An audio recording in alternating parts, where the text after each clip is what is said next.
అందరికీ నమస్తే. ఈరోజు మనం రీఛార్జ్ యాప్ గురించి ఒక డిస్క్రిప్షన్ అనేది ఇస్తారండి. మన దగ్గర ఒక రీఛార్జ్ యాప్ అవైలబుల్గా ఉంది. గత 4 సంవత్సరాలుగా ఈ యాప్ అనేది బాగా వాడుకలో ఉందన్నమాట. నేను అందులో డిస్ట్రిబ్యూటర్గా చేస్తున్నాను. రిటైలర్ ఐడీస్ కావాల్సిన అనుకున్న వాళ్ళు ఏంటంటే నాకు పర్సనల్గా కాంటాక్ట్ అవ్వండి. ఈ కింద డిస్క్రిప్షన్లో నా కాంటాక్ట్ నెంబరు, మెయిల్ ఐడి అవన్నీ మెన్షన్ చేశాను. దాని ద్వారా మీరు నన్ను కాంటాక్ట్ అయ్యి మీరు లాగిన్ కావాలంటే తీసుకోవచ్చు. ఇందులో ఏంటంటే మనకి basically prepaid mobiles, post paid mobiles and Google pay. అంటే కొంతమంది గూగుల్ ప్లే అంటే టాపప్స్ అడుగుతుంటారు కదా, ఇది ఫ్రీ ఫైర్, పబ్జి గేమ్స్ లాంటి వాటికి టాపప్ అనేది చేయడానికి గూగుల్ ప్లే రీఛార్జ్ అనేది కోడ్స్ తీసుకోవచ్చు, రిడీమ్ కోడ్స్. ఈ రిడీమ్ కోడ్స్ మనం జనరేట్ చేసేవచ్చు అనమాట. Next DTH recharges. మిగతా అన్నీ ఏంటంటే ఇవన్నీ పెద్దగా ఇందులో యూజ్ చేయరు. ఓన్లీ ఈ 4 మాత్రం మెయిన్ యూజ్ అవుతాయండి. అందులో మీకు కమిషన్ ఏ విధంగా ఉంటుంది ఏంటి అనేది చూపిస్తాను. ఇందులో హిస్టరీలోకి వెళ్ళి ట్రాన్సాక్షన్ హిస్టరీ కనుక చూసుకున్నట్లయితే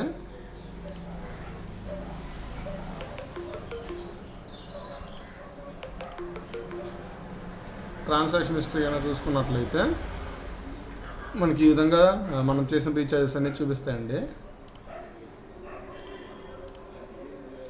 ఇదిగోండి, ఈ ట్రాన్సాక్షన్లో మీరు గమనించినట్లయితే ఇప్పుడు వడాఫోన్ ఐడియా దీనికి 179 రూపీస్ రీఛార్జ్ చేసినట్లయితే 5.728 రూపీస్ అనేది కమిషన్ అనేది రావడం జరిగింది.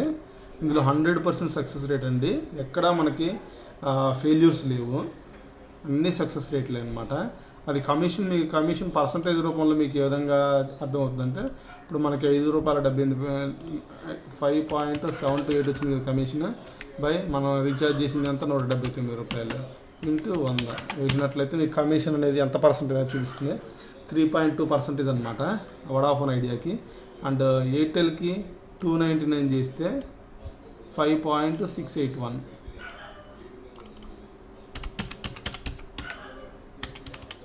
దీనికి వచ్చేసరికి 1.9% వరకు వస్తుందన్నమాట ఎయిర్టెల్కి.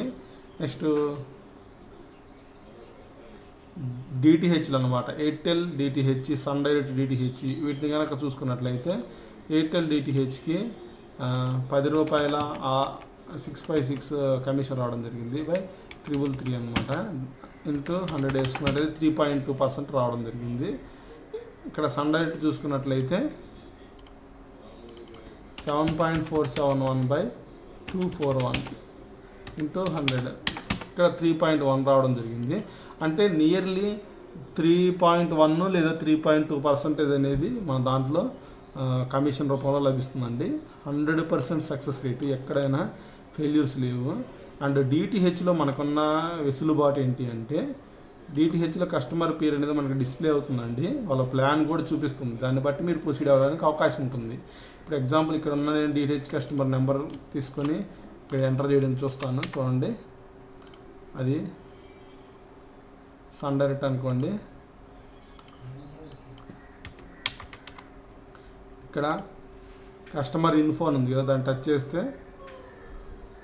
మీకు ఈ విధంగా బఫర్ అయ్యి కస్టమర్ యొక్క పేరు, ఇదిగోండి కస్టమర్ యొక్క పేరు, అతన్ని ఎంత ప్లాన్ యాక్టివేట్లో ఉన్నాడు, ఎప్పుడు అనేది నెక్స్ట్ రీఛార్జ్ చేయాలి, అంటే అతని ప్లాన్ ఎప్పుడు క్లోజ్ అయింది అనేది క్లియర్గా మనకు చూపిస్తుంది. దాన్ని బట్టి మనం ఆ రీఛార్జ్ అమౌంట్ సెలెక్ట్ చేసుకొని మన పిన్ ఎంటర్ చేసినట్లయితే మన వ్యాలెట్ నుంచి అమౌంట్ కట్టి వాళ్ళకి రీఛార్జ్ అవ్వడం జరుగుతుంది. ఈ విధంగా మనకి ప్రతిదీ చెక్ చేసుకోవచ్చు అనమాట.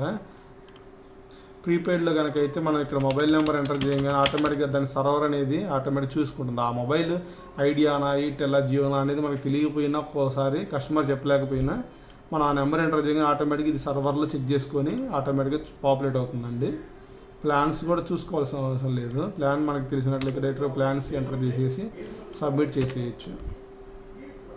ఓకేనండి. నెక్స్ట్ గూగుల్ ప్లే కనుక అయితే ఇక్కడ మన మొబైల్ నెంబర్ కానీ కస్టమర్ మొబైల్ కానీ ఇచ్చేసి గూగుల్ ప్లే సెలెక్ట్ చేసుకుంటాము, స్టేట్ సెలెక్ట్ చేసుకుని ఎంత అమౌంటో పిన్ ఎంటర్ చేసినట్టుంటే రీఛార్జ్ కొట్టంగానే అంత మీకు రెడీమ్ కోడ్ అనేది జనరేట్ అవుతుంది. ఈ విధంగా ఉంటుందండి. అండ్ మీరు చేసే ప్రతిదీ ఇక్కడ లెడ్జర్ రిపోర్ట్లో కూడా జనరేట్ అవుతుంది అనమాట. చేసే ట్రాన్సాక్షన్ కానీ మీరు ఎంత అమౌంట్ లోడ్ చేసుకుని అందులో కనపడుతూ ఉంటాయి. ఈ ట్రాన్సాక్షన్ హిస్టరీ ఏంటంటే మీరు చేసిన రీఛార్జెస్ కానీ బిల్ పేమెంట్స్ కానీ అన్నీ దీంట్లో చూపిస్తూ ఉంటాయి. నెక్స్ట్ ఇది వచ్చేసరికి యాడ్ వ్యాలెట్. ఇక్కడ చూసారు కదా ప్లస్ సింబల్, ఈ ప్లస్ సింబల్ కొడితే మీరు అమౌంట్ యాడ్ చేసుకోవచ్చు. అమౌంట్ యాడ్ ఏ విధంగా చేసుకోవాలనేది నేను ఒక వీడియో రూపంలో చేశానండి, అది కూడా చూడండి. నెక్స్ట్ ఇది వచ్చేసరికి మన ప్రొఫైల్ అండి. మన ప్రొఫైల్లో మన వివరాలు, మన కేవైసీ డాక్యుమెంటేషన్ ఇవన్నీ యాడ్ చేసుకుంటాము. వచ్చేసరికి మన వివరాలండి. ఓకే, ఇంకా దీని గురించి ఏదైనా డౌట్స్ ఉన్నా లాగిన్ కావాలన్నా నాకు కాంటాక్ట్ అవ్వండి. లాగిన్ ఇమీడియట్గా విత్ ఇన్ ఏ మినిట్లో యాక్టివేట్ చేయడం జరుగుతుంది. Thank you.